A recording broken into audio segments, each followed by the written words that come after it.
Welcome to our channel. Today we how to uninstall Microsoft Planner and remove app settings step by step clearly.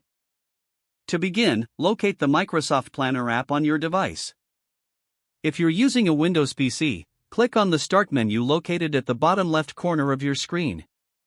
In the search bar, type Apps and Features and press Enter. A new window will open displaying a list of installed apps. Scroll through the list to find Microsoft Planner. Once you've located it, click on the app to highlight it. You will see an option that says Uninstall. Click on that option. A confirmation prompt may appear asking if you're sure you want to uninstall the app.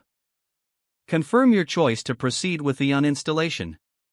For Mac users, open Finder and navigate to the Applications folder. Look for Microsoft Planner in the Applications list.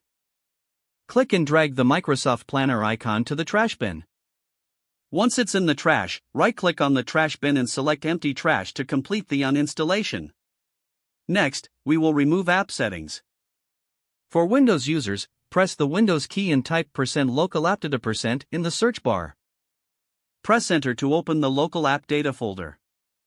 Find the Microsoft folder and open it. Inside, look for any folders related to Planner and delete them. For Mac, open Finder and click on Go in the menu bar. Select Go to Folder from the drop-down. Type in /library application support and press Enter. Locate the folder named Microsoft and open it. Look for any folders associated with Planner and delete them. Lastly, make sure to restart your device for the changes to take effect. Your Microsoft Planner app should now be fully uninstalled along with any associated settings.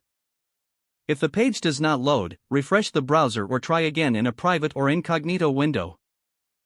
Make sure you are using the correct email address, then retype it carefully to avoid small typos. If your password is not accepted, use the reset option and create a new strong password you can remember. Don't forget to like this video and subscribe to our channel for more step-by-step tech guides.